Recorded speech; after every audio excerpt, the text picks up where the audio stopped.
Dans cette vidéo, nous allons parler des caractères dits non imprimables.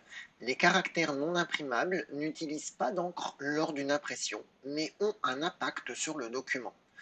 Par exemple, un espace provoque un blanc entre deux mots, mais il n'est pas dessiné sur la feuille lors de l'impression. Afficher les caractères non imprimables à l'écran peut être réellement intéressant pour mieux comprendre les mécanismes de la mise en page.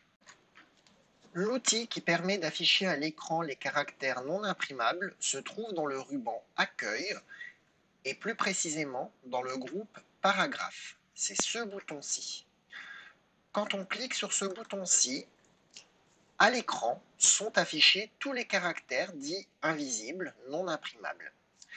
Par exemple, entre deux mots, on aperçoit maintenant des espaces, donc ici, qui n'apparaissaient pas avant sous cette forme-là. Habituellement, on a juste l'espace entre les deux mots, et là, on a un point qui symbolise l'espace. Juste une petite remarque, il ne peut pas être confondu avec le point de fin de phrase. Le point de fin de phrase est situé plutôt en bas de la ligne, l'espace est quant à lui situé au milieu. Ici, il y a un petit aperçu de ce que les caractères non imprimables sont capables d'afficher à l'écran.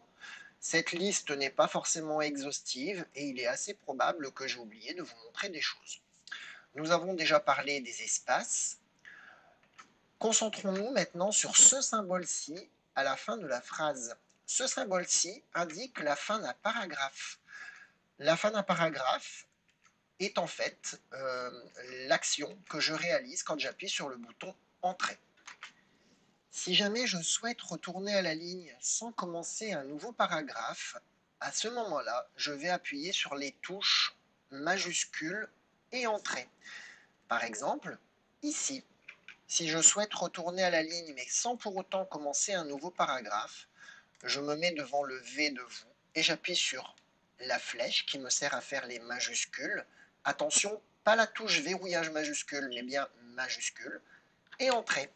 Vous remarquerez ici que le symbole n'est pas le même et du coup, là, ça veut dire que je retourne à la ligne mais sans commencer un nouveau paragraphe. Le fait d'afficher les marques de paragraphe va nous permettre aussi de repérer quand nous avons inséré un paragraphe vide visant à séparer deux phrases. Donc ici, on remarque que j'ai appuyé sur la touche Entrée pour séparer la phrase du haut et la phrase du dessous. Vous remarquerez qu'il y a d'autres solutions dans Word pour créer des espaces. Par exemple ici, je n'ai pas appuyé sur la touche Entrée. Nous aurons l'occasion de voir lors d'une prochaine vidéo comment faire ce genre d'espace sans utiliser la touche Entrée. Dans le tableau, ici, nous avons la première ligne qui est plus haute que les autres. On peut remarquer ici que c'est encore une fois le fait d'avoir appuyé sur la touche Entrée qui a provoqué ces espaces. Le dernier symbole que vous apercevez ici indique simplement la fin de la cellule. Donc ici, la fin de la cellule se trouve bien entendu en dessous des paragraphes que j'ai créés grâce à la touche Entrée. Par exemple, ici, si je souhaite diminuer la hauteur de ma ligne, il me suffit de supprimer les paragraphes créés en trop. Nous découvrirons aussi plus tard comment il est possible de créer comme ça des espaces pour venir aligner du texte. Encore une fois, la flèche que vous voyez à l'écran, en réalité, n'utilisera pas d'encre lors de l'impression. Si j'appuie sur le bouton marque de paragraphe, la petite flèche en réalité est totalement invisible et l'outil que j'ai utilisé qui s'appelle tabulation ne fait que provoquer un grand blanc comme un espace, mais par contre nettement plus grand que celui-ci. Pour finir, je reviens sur le haut de ma page et je vais afficher les marques de paragraphe. Remarquez ici qu'il n'y a pas de phrase. En réalité, il y en a une, mais celle-ci est masquée. Et le bouton afficher les marques de paragraphe va afficher la phrase invisible. Dans un document, on peut vouloir ne pas afficher certaines phrases lors de l'impression, mais par contre les avoir à l'écran. Et pour pouvoir les afficher à l'écran, on utilisera par conséquent ce bouton. Vous êtes dorénavant opérationnel pour utiliser le bouton caractère non imprimable.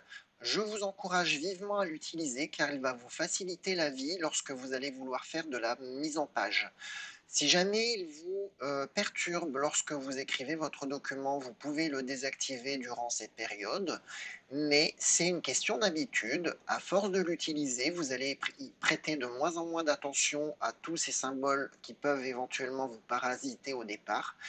Et à force, du coup, vous allez gagner en efficacité et ne pas devoir à chaque fois le désactiver, le réactiver. C'est une question d'habitude. Encore une fois, utilisez-le. Plus vous allez l'utiliser, moins il va vous perturber.